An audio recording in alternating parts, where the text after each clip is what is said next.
Que está aquí también con nosotros el diputado del Partido Comunista por la región de Tarapacá, Matías Ramírez. Bienvenido, Matías, aquí a La Voz de los que Sobran. Muchas gracias. Muchas gracias por la invitación. Matías, ¿qué te parece a ti lo que pasó el fin de semana ahí entre el socialismo democrático, que lo estuvimos viendo? Ha habido por el lado de Apruebo Dignidad siempre como una, yo al menos eso es lo que entendí, una voluntad de hacer una lista única, ¿no?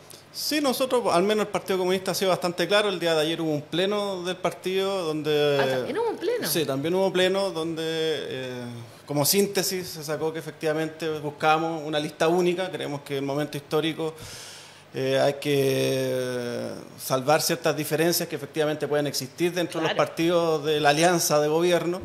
Y que creo que en este sentido el PPD ha tomado una postura un tanto intransigente, no sé si quizá una pasada de cuenta por el pasado. Por el pasado, que es muy reciente. Sí. Y yo creo que eso ha llevado a esta disputa. Además, también hay que decirlo, con una disputa al interior del gobierno respecto a quién representa en tal ministerio, en tal subsecretaría, y en esa lógica yo creo que se ha elaborado mucho ese discurso de dos listas por parte del PPD particularmente. Es bien interesante eso que plantea, diputado, porque de alguna u otra forma deja entrever también me imagino que genera un conflicto interno, porque finalmente una de las ministras bien evaluadas que está hoy día y que además tiene un cargo muy relevante es justamente una mujer del PPD que desde muchos puntos de vista es considerada la delfín de Ricardo Lagos, que es la ministra del Interior, Carolina Toá, que además ha hecho un trabajo muy importante en el sentido de aunar criterios. O sea, su discurso, su impronta y su quehacer es todo lo contrario a lo que se está planteando desde el PPD. Me imagino que además al interior del gobierno esto puede generar una situación bien compleja, ¿no? O sea, sin duda yo creo que es un escenario complejo. Yo creo que el gobierno primero se la jugó por este nuevo proceso constitucional, con todos los bemoles que estamos viendo.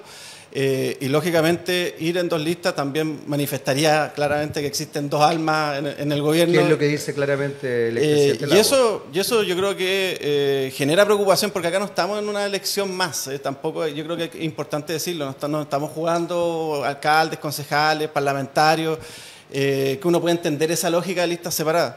Acá estamos hablando de un proceso de una nueva constitución que puede durar 30, 40 años. Y eso es lo que nos jugamos. Entonces, obviamente, yo creo que la centroizquierda debe entender ese rol histórico y esperemos que efectivamente aquellos partidos más cercanos al centro, como el caso del PPD, lo entienda y ceda también para darle, en este caso, un beneficio al gobierno, un respiro en cuanto a cuál ha sido el análisis que ha hecho la propia presidencia en torno a este proceso constitucional. Yo todavía espero que efectivamente se dé. Yo creo que es la única forma de inclusive generar un contrapeso a lo que ya conocemos del proceso constitucional. Ya tenemos los 24 expertos. Y si uno ve los 24 expertos, eso te debe llamar a la unidad para tener un contrapeso en el organismo electo. Y eso yo creo que es importante, y ojalá en esta discusión que se va a dar en estos próximos días, esos criterios primen por sobre intereses partidarios exclusivos que puedan tener algunos. Bueno, ahí estamos viendo, yo creo que cada uno saca sus propias conclusiones al final, ¿no? La opinión pública votará de acuerdo a lo que le parece también este proceso, ¿no? Pero que se informe la opinión pública bien. Sí. Hemos estado viendo también, porque el tema de la seguridad finalmente, ¿no? Se ha puesto mucho en agenda. Este fin de semana se vio en un asalto bien, ¿cómo decirlo? Escandaloso, podríamos decirlo, porque fue como en un mall, ¿no es cierto?, con disparos, con todo. Lo que siempre lleva el tema de la seguridad a ponerse en la agenda. Y usted es diputado por la región de Tarapacá, una de las regiones que se ha visto afectada y que ha exigido también, por ejemplo, de parte de algunas personas de derecha, el estado de excepción. ¿Usted se ha opuesto a eso, diputado? ¿Por qué se ha opuesto al estado de excepción en el norte del país? Primero hay que entender, yo creo que la situación de seguridad en el país, yo creo que nadie está ajeno a eso. Y obviamente hay una situación que hay que hacerse cargo y hay que tomar acciones concretas. A mí lo que me preocupa es que de un tiempo a esta parte hemos avanzado en que la militarización es la única solución para cualquier tipo de conflicto. O sea, en algún momento Piñera lo planteó: conflicto social, militarización. Problemas de seguridad, militarización. Migración, militarización. Entonces yo creo que cuando se sigue solamente ese norte, sin ver otras variables, caemos en una situación que es muy peligrosa. Yo lo planteaba, por ejemplo, con esta famosa infraestructura crítica, que hace 2 o 3 años éramos muy contrarios cuando Piñera levantó el proyecto, y ahora vemos un proyecto que se aprobó y busquemos las diferencias. No hay muchas diferencias. Es un proyecto muy similar al que presentó en su momento el gobierno de Sebastián Piñera. Y entregas una herramienta de carácter permanente a cualquier gobierno, o sea, a cualquier presidente. A cualquier presidente, claro, porque algunos dentro de la Prodignidad dicen, oye, pero hay que confiar. Sí, yo puedo confiar en el actual presidente, pero nadie me dice que en 10 años más, 15 años más, puede haber otra figura que entienda que efectivamente infraestructura crítica puede ser todo, porque también queda ese abanico bastante amplio. Claro. Al final, por un decreto supremo, yo voy a determinar como presidente qué es infraestructura crítica o no. Entonces, cuando creemos que esa es la única solución, a mí sí efectivamente me preocupa, y lo mismo respecto a los estados de excepción constitucional. En el norte tuvimos un estado de excepción constitucional, lo dejó Piñera durante un mes, y el resultado fue pésimo. O sea, no mejoró ni la situación a nivel migratorio en cuanto al control de la frontera, ni tampoco dentro de la zona urbana. Entonces, pensar que ahora la derecha, que en realidad heredó este problema de seguridad, al menos en la zona norte, que también es importante recalcarlo, porque cuando empieza la situación migratoria compleja, realmente compleja, el gobierno de Sebastián Piñera no hizo nada, o sea, derechamente quedó de brazos cruzados y se vio en la zona norte una situación mucho más compleja. Recordaremos algunas marchas bastante xenófobas que iban por las ciudades, inclusive quemando carpa o pertenencia a los migrantes, pero eso se debió también a que no había ningún control, no había ninguna acción directa, cuestión que el escenario hoy es diametralmente opuesto. O sea, tú no ves la misma situación que ves que se veía hace 2 o 3 años atrás, al menos en los espacios públicos respecto a la situación migratoria. Diputado, ¿Pero por qué? Dele. No, literalmente eso es la pregunta, solamente eso. Como porque lo vinculan con el estado de excepción que hizo este gobierno. No, por eso. A lo que quiero llegar, efectivamente, lo que se ve hoy en Iquique y Alto Hospicio, y eso son datos que uno no puede desmentir. O sea, en lo que va de enero llevamos 11 homicidios, y eso antes, el 2015, 2014, era la media anual. Claro. O sea, obviamente hay una situación que es sumamente compleja. Pero de ahí hay que ver otros factores que son efectivamente respecto, por ejemplo, a la inversión que se ha hecho en seguridad pública. Me refiero, por ejemplo, a Carabineros o a la Policía de Investigaciones, a espacio público también, o también cómo han ido las políticas sociales. Yo pongo siempre un ejemplo. El año pasado hubo 48 homicidios. 1/3 se debió a una disputa entre bandas rivales de origen chileno. Todos los miembros que fallecieron lamentablemente tuvieron un paso de casi 6-7 años por el Sename. Pasaron por Sename, pasaron por todas las instituciones estatales, y al final lo único que terminamos fue en una guerra en vías públicas. Claro. Y se terminaron matando. Entonces, también hay una génesis de esa situación mucho más profunda, que tú no la vas a resolver poniendo un militar en la esquina. Porque al final ese conflicto tú lo podrás guardar, se podrá socavar durante un tiempo, pero una vez que se acabe el estado de excepción va a volver a florecer. Entonces también hay que ver situaciones mucho más de un análisis mayor, que puede ir de la mano, por ejemplo, a una deserción escolar importante. Nosotros en Tarapacá tenemos... El año pasado eran 4.000 matrículas menos que tuvimos entre educación básica y media. Este año se estima que vamos a tener una cifra mayor. Entonces... Y yo el otro día hacía un análisis. Yo tengo 38 años, no recuerdo haber visto una inauguración de un colegio público, por ejemplo, en la región de Tarapacá. Entonces, claro, ¿eso por sí mismo te va a solucionar el problema de seguridad? Obviamente que no, si lo inaugura un colegio no, pero también vas a atacar el fondo de la situación. Pero, entonces, diputado, prevención del delito. En ese aspecto, que a mí me parece muy importante lo que usted está diciendo. Por un lado está la diputada socialista Danisa Astudillo, que es de la misma zona que usted, entiendo, y por otro lado está el diputado por el Partido Liberal, Vlado Mirosevich, que han dicho en forma muy explícita que efectivamente el norte de Chile es la puerta de entrada del narcotráfico, que es un tema delicado. Por otro lado, la diputada Astudillo ha pedido el estado de excepción concretamente. Fue la ministra Carolina Toá a la zona y de alguna manera ella desestimó la idea, pero sí planteó el generar mayores resguardos. ¿No le parece que me llaman la atención primero 2 cosas que usted plantea, diputado? Primero, por un lado, el hecho de que no se trabaje, por así decirlo, de manera cohesionada. Entiendo que, de alguna u otra manera, el diputado Mirosevich, la diputada Astudillo y usted están en la misma línea ideológica, con diferencias, pero en la misma línea. Eso, por un lado, me llama la atención, a raíz de lo que incluso estábamos hablando hace un rato, ¿no? Y por otro lado, ¿No cree usted que de pronto justamente el hecho de que haya un gobierno con estas características pueda establecer otras distinciones y otras diferencias en un estado de excepción que permita relevar lo que usted acaba de decir? O sea, porque en este minuto es complejísimo para mucha gente que vive en el Distrito 2 y en el Distrito 1, de verdad es complejísimo la vida cotidiana, lamentablemente además con medios que potencian el temor, etcétera, etcétera, lo que hace más complejo aún la sensación de miedo.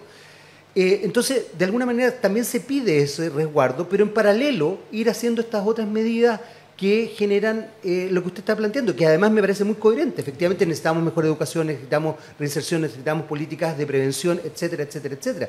Pero ahí está lo inmediato y está lo mediato. ¿Qué piensa ahí? Yo creo que, a ver, primero, hay diferencias, obviamente, porque yo creo que pueden haber acciones de carácter inmediato que se pueden aplicar sin necesidad en caer en una militarización. Que además tampoco esto es un capricho de decir no queremos militarización. ¿Por qué? O sea, acá estamos hablando de Fuerzas Armadas que tampoco tienen la formación para hacerse cargo de la seguridad pública. Más allá de que creo que... Lo dijo el general, el propio general, más allá de que creo que efectivamente su opinión se las debería reservar porque las Fuerzas Armadas no son deliberantes, pero efectivamente ahí hay una realidad. No existe una formación clara para que un funcionario del Ejército Armado o la Fuerza Aérea salgan a hacer seguridad pública en la región. Y eso puede generar situaciones que yo creo que todos hemos vivido durante el estallido social, hemos visto, hemos conocido y sabemos efectivamente los abusos que aquello provoca. Segundo, creo que pueden haber acciones directas ahora ya. La ex ministra de Interior, Isquia Siche, planteaba, por ejemplo, ya lo dijo en algún momento, cómo se da esta fórmula para la repartición, en este caso, de funcionarios policiales. Sí. Cuestión que hasta el día de hoy nos ha tocado. O sea, se tiene que dinamizar, efectivamente, cómo se distribuyen las fuerzas policiales en atención no solamente a la cantidad de población, sino que también a hechos de carácter delictivo. Si hoy Arica, Parinacota y Tarapacá tienen efectivamente índices mucho más altos, por ejemplo en homicidio, tú tienes que dinamizar las fórmulas para llevar más contingente policial, por ejemplo, a esa zona. Y eso es una cuestión administrativa que puede realizar en este caso el mismo gobierno. Y segundo, nosotros lo hemos planteado, llevamos varios meses pidiéndolo, que la Policía de Investigaciones, de manera extraordinaria, pueda cumplir labores de seguridad pública, es decir, que puedan salir también a los territorios, sabiendo que es una policía que está dedicada casi de manera exclusiva a la investigación, pero que pueda, efectivamente, como lo hizo durante el estallido social, salían los grupos ERTA, salían todos, hacer prevención en los territorios. Y eso también se puede disponer. ¿Por qué? Porque la última ley que reguló las funciones de la Policía de Investigaciones, que fue del gobierno de Piñera, quedó con la redacción que permite que se dediquen a la seguridad pública. No es una invención que estemos haciendo nosotros. Y creemos que el gobierno lo podría hacer y destinar efectivamente recursos y personal que sí tiene capacitación, por ejemplo, para hacerle frente a situaciones de orden público, que puedan salir a estos territorios. Y yo creo que esas dos acciones podrían mejorar de manera inmediata la situación, al menos desde la percepción. Hay cuestiones que los medios de comunicación obviamente ya cumplen un rol y quizás no lo vamos a zanjar ahora, pero voy a poner un ejemplo. Y de ahí una distancia, por ejemplo, con Danisa Astudillo del Partido Socialista. Ella hace una semana salió también con otro diputado del PPD a decir que las maras de El Salvador habían llegado acá a Chile. ¿Ella fue la que dijo eso? Ellos estamos en la misma comisión investigadora de la macrozona norte. Para que la gente pero, sepa. Pero a ese punto quiero llegar. Entonces, a ese punto precisamente quiero llegar. Claro. Porque esa información nació en una comisión donde estamos todos los diputados de la zona norte. Y lo único que quedó pendiente fue la respuesta. Y la respuesta fue: no existen antecedentes de que existan las maras al interior de Chile. Están las medidas preventivas o todo lo que se tiene que hacer. Entonces, ¿por qué hay una diferencia? Porque efectivamente cuando tú tratas de legislar o tomar decisiones en base al miedo, a decir, mira, llegaron las maras, hagamos cualquier cosa, yo creo que eso ya hay una diferencia respecto a la línea de acción. Yo lo dije desde un comienzo acá, uno no le quita ni baja en ningún caso la gravedad de los hechos que estamos viviendo en Tarapacá.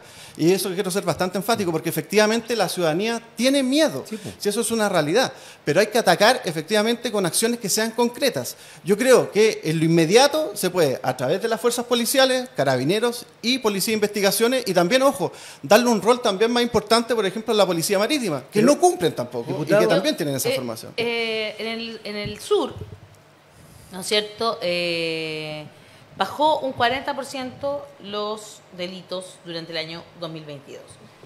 Varias personas de derecha salieron al tiro a decir que esto se debía al estado de excepción.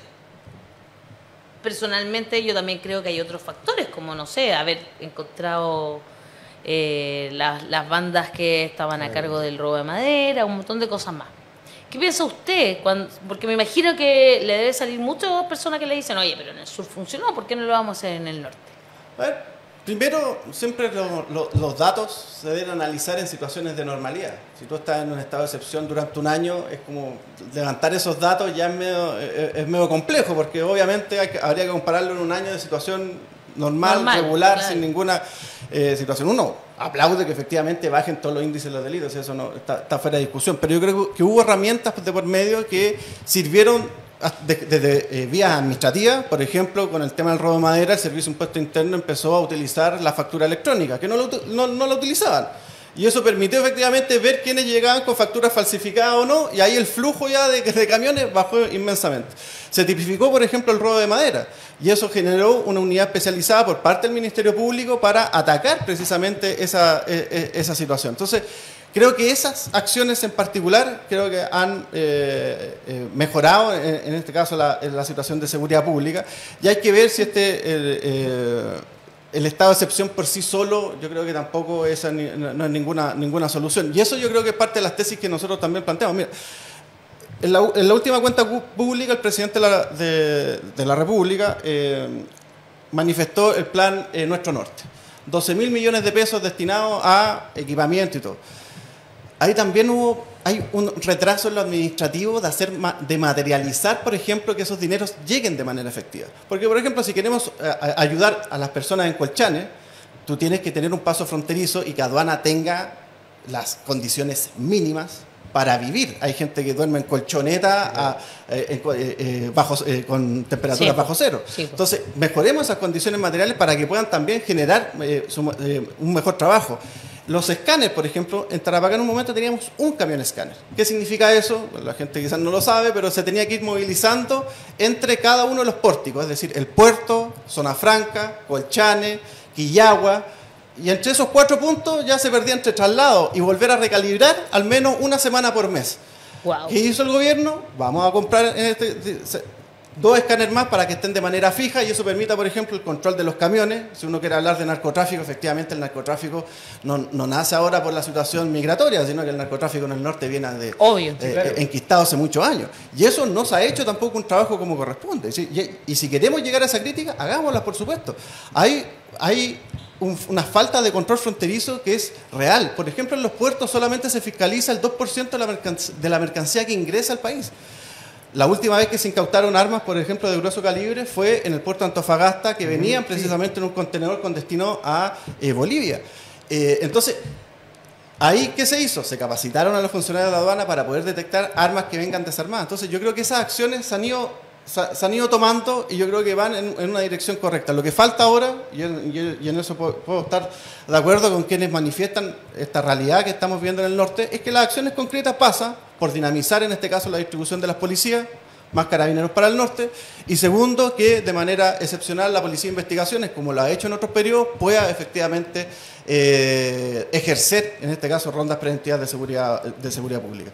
Y eso nos va a permitir, por ejemplo, también ir sacando todas estas falencias que tenemos en el norte, ¿cierto? No solamente Tarapacá, es Arica también, sí, claro, y Antofagasta lo mismo. O sea, en Alto Hospicio tú tienes, si uno lo quiere ver, por ejemplo, en la persecución de los delitos, tú tienes un fiscal. En Alto Hospicio para 130.000 habitantes, un fiscal.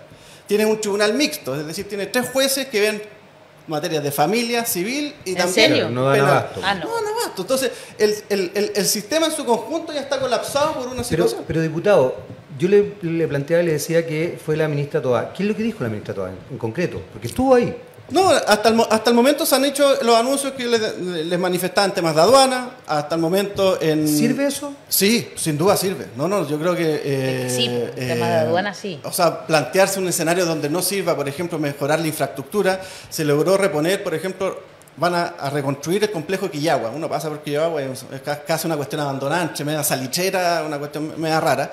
Y se van a invertir 18.000 millones de pesos para tener un paso, en este caso, entre Iquique y Antofagasta como corresponde, para mejorar la fiscalización. Obviamente que sirve. Lo que pasa es que esas situaciones, lógicamente, los resultados los vamos a ver a mediano plazo.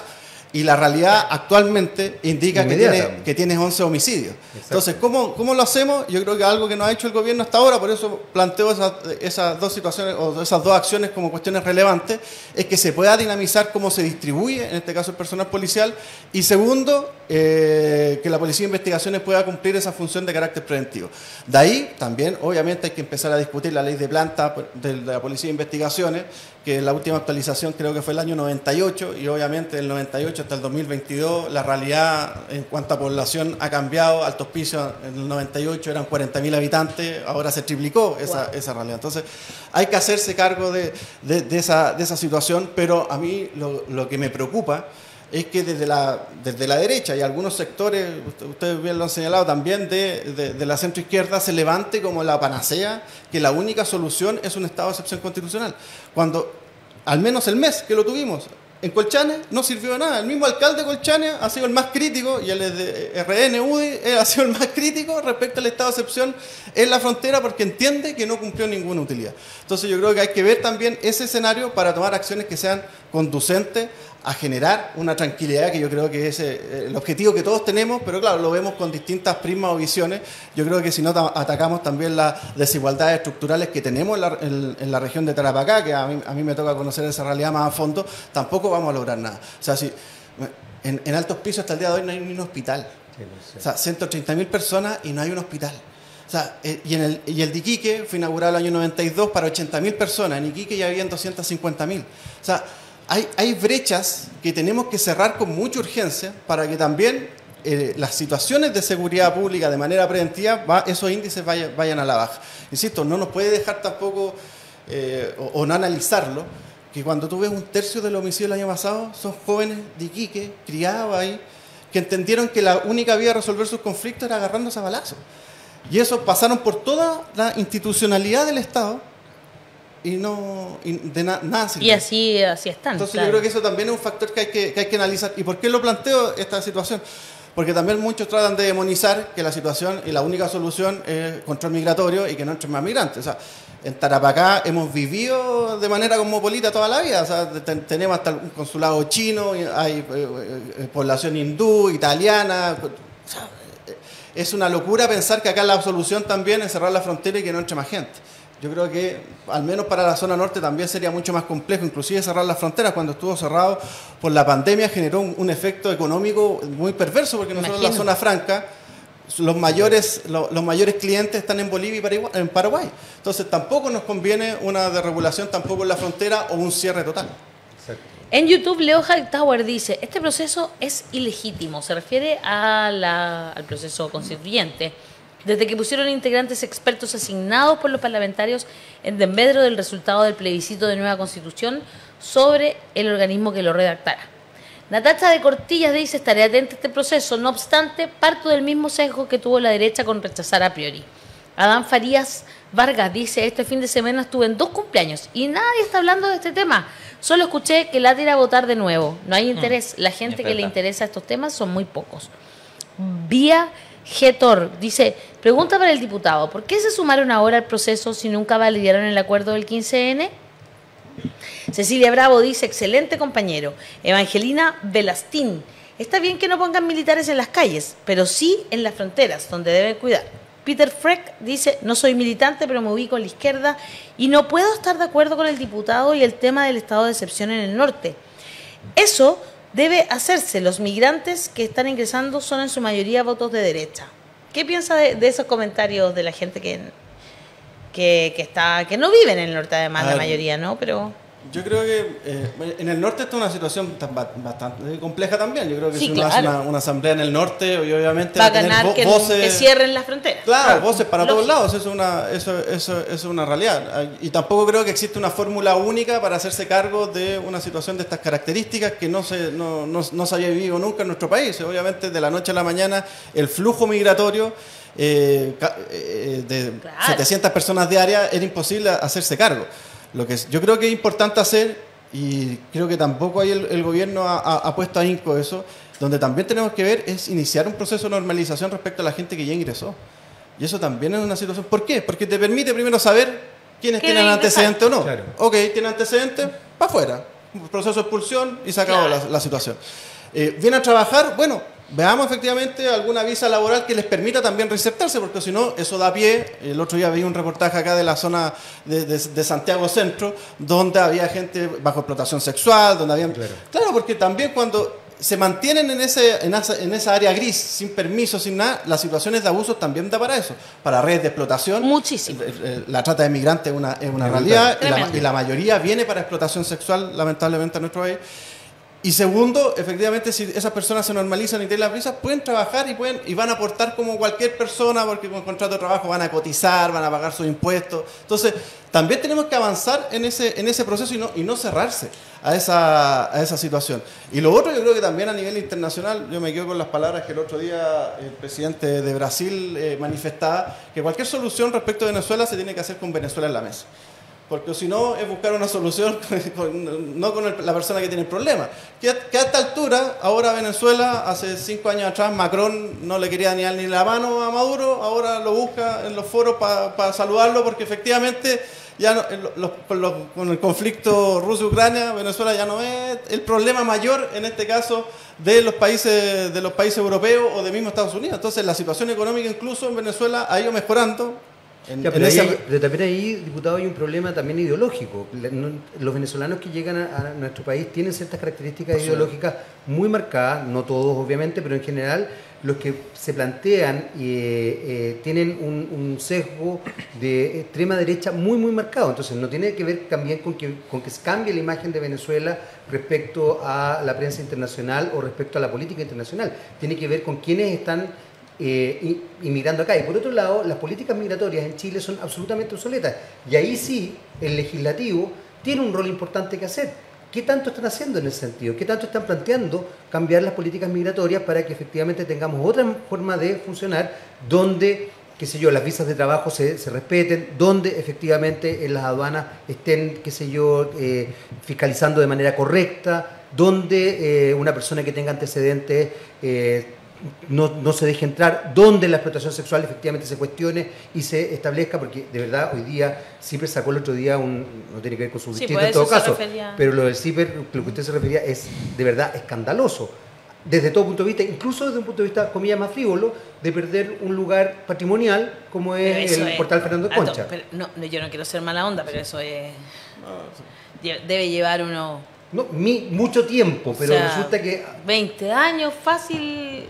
Ahí pero es heavy, o sea... Estoy de acuerdo, pero de verdad lo que a uno le pasa en Plaza de Armas hoy día, yo soy muy asiduo a este lugar. De día y está lleno de mujeres ejerciendo el trabajo sexual, entonces eso también pasa en el Parque Bustamante, en esa zona, digamos. Yo me acuerdo del año 2, cuando salió la Pepa Errázuriz. Ya en esa época estábamos reclamando, porque yo me di cuenta, porque yo vivía en una calle donde había mucho trabajo sexual, estaba ahí que empezaron a cambiar, ya no eran mujeres chilenas, sino mujeres extranjeras y muy jóvenes. Bueno, ahí está la política migratoria, y eso sí el legislativo tiene algo que decir, digamos. Por supuesto. No. Yo cuando hablaba de la situación de Venezuela no es menor, porque uno recorriendo las calles de Iquique, ahora tú también ves flujo migratorio de vuelta. Y te dicen las condiciones económicas han cambiado y vamos de vuelta. Entonces, no necesariamente todo el flujo migratorio que vino hacia Chile tiene quizá, yo tampoco lo voy a clasificar si es de extrema derecha o no. Yo creo que al final hay situaciones humanitarias que hacen que se estén movilizando por el mundo, tratando de buscar condiciones materiales mejores. Pero hay muchas personas que vinieron a trabajar, pensaron que Chile era la panacea en Sudamérica, se dieron cuenta que no era esa realidad, que no, y se están devolviendo, porque entienden que la situación en Venezuela ha ido mejorando. Son cosas que uno ve en los relatos de la gente que uno ve en Tarapacá caminando, sino no es algo que... También volvieron a Haití varios, ¿no? Claro, entonces yo creo que ahí, por eso es importante también poner un ojo respecto a cómo económicamente la situación en Venezuela puede ir mejorando. Y desde el punto de vista de la ley migratoria probablemente tal, hay que recordar que efectivamente el último gobierno de Sebastián Piñera modificó sustancialmente la ley de migraciones, pero hay una serie de reglamentos que hasta el momento falta una mayor acuiciosidad en cuanto a cómo se van a implementar. Obviamente, si tú vas si generas, por ejemplo, que las visas se tengan que pedir en el país de origen, que es lo que se buscaba con la nueva ley, para eso tienes que tener efectivamente operativa todo el sistema, el vínculo, la relación diplomática para que esas cosas sucedan. Claro. Porque si no, también caemos en lo mismo. Entonces yo creo que ahí, por ejemplo, también en relaciones diplomáticas, el otro día en la Cámara de Diputados se discutió un proyecto de resolución, que son esos téngase presente que hacen algunos para hacer puntos políticos, donde la derecha pedía, por ejemplo, que Chile aplicara sanciones al gobierno boliviano porque no se respetaba la reconducción de migrantes. Entonces, yo me ponía en el escenario cómo, o sea, no tiene ninguna lógica a partir de que Chile vaya a sancionar a Bolivia, sino que efectivamente tú tienes que restablecer las relaciones diplomáticas con ellos para mejorar efectivamente esa situación. Claro. Que con Perú resulta, Perú las reconducciones las acepta, bueno, la gente llega a Perú, se da la media vuelta, una vuelta en U y después entra por otro lado. Sí. Es la permeabilidad también de la frontera.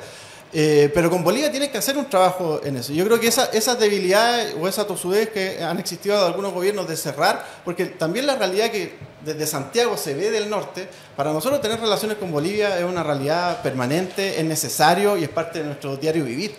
Pero lamentablemente, como se toman desde un punto de vista centralista, como que queda ahí. Entonces, por ejemplo, para solucionar migratoriamente esa situación y aplicar, por ejemplo, la reconducción, necesita mejores relaciones diplomáticas y algo yo creo que se ha avanzado en estos 6 meses, cuesta porque al final hay que restablecer confianza con el gobierno boliviano y eso también te lo puede permitir. Pero no hay nada que la nueva ley pueda generar si es que no se avanza en un proceso de normalización y esa situación tiene que ser de carácter extraordinario. ¿Hassan? Y también hay que decirlo. Sí.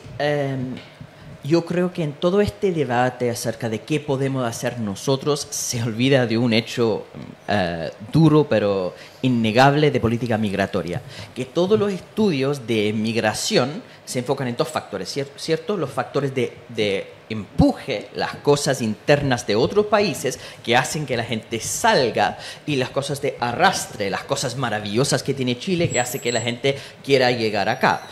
En general, los factores de arrastre primero son de difícil modificación porque tienen que ver muchas veces con, ni siquiera necesariamente con el éxito económico, eso es un elemento. Entonces queremos hacer invivible el país para que no venga gente. Bueno, yo soy británico y en realidad Inglaterra ha tratado precisamente de hacer invivible el país para que no entren más migrantes, pero eso yo creo que no es un ejemplo para el mundo.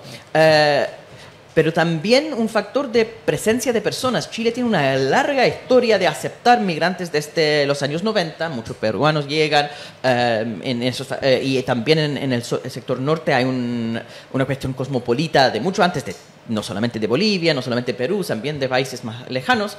Y eso no se va a cambiar simplemente por un acto de política pública y no es algo que queremos cambiar. Entonces el factor de arrastre es un elemento menor en analizar la política migratoria. En realidad los migrantes en 90% de los casos, no creo que esté exagerando, lo pongo así coloquial, es por factor empuje.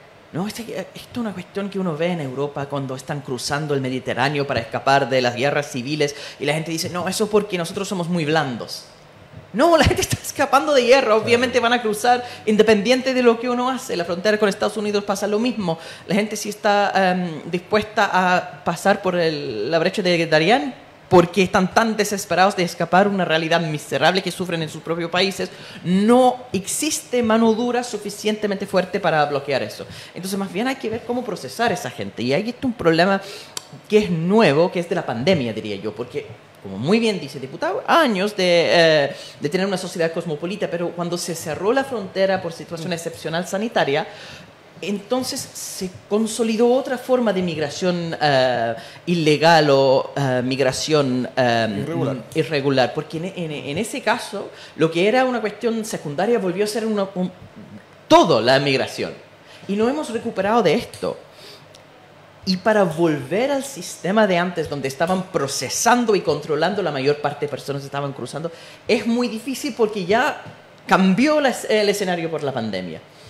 Y yo pregunto, ¿cómo se puede, mediante política pública en Chile, cambiar eso, sobre todo para la población de su distrito, que al final es una población asustada y que necesita, de cierta forma, desde sus gobernantes, una forma de hablar incluso, porque es un tema muy emocional? Más allá de las políticas concretas, el miedo que tiene la delincuencia es diferente que la delincuencia en sí. Por eso piden hablar fuerte de otra manera, ¿cierto? Y a veces cuando los políticos hacen este show mediático, decir, no, vamos a destruir todos los delincuentes, y parece poco eficaz. Pero es lo que pide la ciudadanía por un refuerzo emocional. Entonces, desde la izquierda, desde el progresismo, me pregunto a mí mismo, incluso, ¿cómo se puede hablar y entregar ese nivel de seguridad emocional a la población sin aceptar algo de eso? A ver, yo creo que desde el Parlamento nosotros hemos intentado, por ejemplo, me consultaban por la situación del narcotráfico. Actualmente todas las penas que tienen que ver con el narcotráfico, estamos hablando de penas de crímenes y todo. ¿Cuál es la realidad práctica? Si uno quiere luchar efectivamente con el narcotráfico, tú condenas a alguien que está traficando 1 tonelada de cocaína y no lo condenas por lavado de dinero, lo condenas por tráfico. Claro. Pero no le quitas efectivamente los bienes que percibió de esa actividad ilícita. Por ende no genera ningún... Por ende el impacto, al menos en el mundo criminal, es decir, nos da lo mismo. Total, ya se va 10 años preso y nosotros seguimos con el negocio afuera.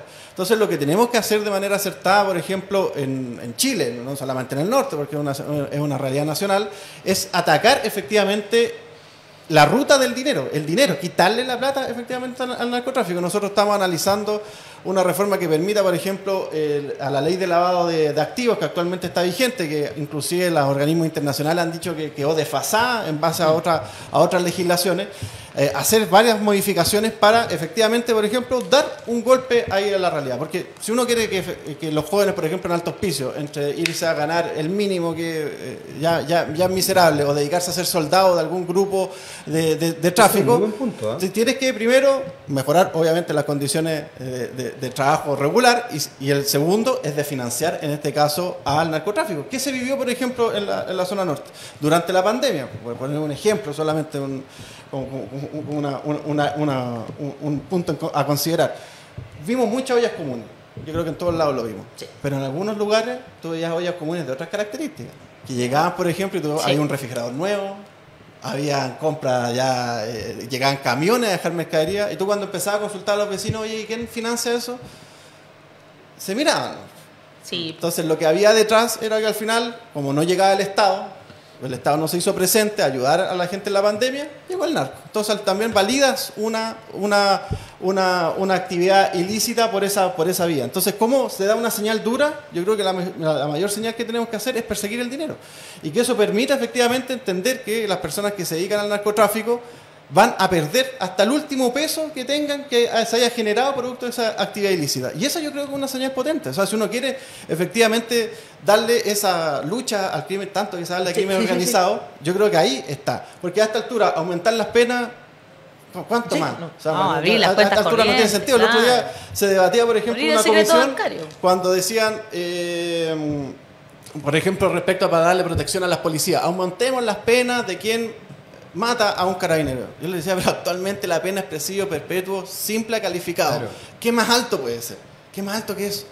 O sea, caer en ese discurso al final te lleva a una falacia que no tiene resultado. Estoy de acuerdo, como lo planteas tú, al final esa fuerza con la que plantean, ni como la gritan, ni como la gente dice, este es el que me va a defender. Pero en lo práctico no sirve de nada. Entonces, yo creo que si queremos... Pero sirve para que ellos se sientan mejor. Por supuesto, claro. Sí, hay un problema ahí que realmente es una panacea, ¿no? Pero si queremos avanzar, yo tengo la firme convicción, si queremos disputarle en los territorios al crimen organizado y al narcotráfico, tenemos que avanzar en leyes mucho más duras, no en cuanto a penas, sino en cuanto a quitarle el dinero a quienes se dediquen a esa actividad ilícita. Y yo creo que ahí efectivamente podemos tener un triunfo que es importante. Ojo, por ejemplo, nosotros no tenemos legislación para los famosos estas monedas virtuales, estos bitcoins, que también se están utilizando, por ejemplo, a nivel mundial para lavar dinero. Totalmente. No me cabe ninguna duda. Colombia actualmente ha tenido una legislación en torno a eso y ha permitido, por ejemplo, grandes incautaciones de bitcoin por entender que hay que perseguir la ruta del dinero. Y yo creo que ese es un factor que ojalá exista al unísono la misma convicción por los parlamentarios, por ejemplo, para avanzar en eso. Nosotros vamos a presentar los proyectos en esa línea porque creo que es la manera más efectiva que podemos combatir en este caso el crimen organizado. Diputado, solo para cerrar, hay algunas personas que parece que no entendieron que usted es diputado por la zona de Tarapacá. Iquique, Tarapacá. ¿Dónde reside usted? Porque no, se nota que no vive ahí. No, yo soy de Iquique. Sí. Tengo 3 hijos, mis 3 hijos son iquiqueños. Me consta, yo tuve la oportunidad de entrevistar al diputado, así que sé que es de allá. No, sé que es de yo- allá. no, no, Por eso, dígalo usted Doy mismo. fe. Usted vive en Iquique No, con su yo familia. resido en Iquique todos Ah. los días, vine exclusivamente porque ahora tenemos sesión en la tarde y alcancé a venir al programa. Exacto. Más tarde me devuelvo a Está Iquique. visitando el sur, Yo, el diputado. claro, para mí es todo el sur, efectivamente. No, yo Tomó su tren al sur. Yo no creo, yo no creo, por ejemplo, en esto de la silla política que se van cambiando de un distrito a otro. Yo soy del norte, he representado a Tarapacá, fui concejal por la comuna de Iquique. Muy de acuerdo con un usted. periodo y efectivamente espero seguir teniendo ese honor a futuro si así la gente lo estima. Muy bien, diputado, muchas gracias por estar esta mañana aquí en La Voz de los que Sobran. Su casa aquí nomás abierta, ¿ah? Muchas gracias. Así que cuando quiera tengamos novedades que contar.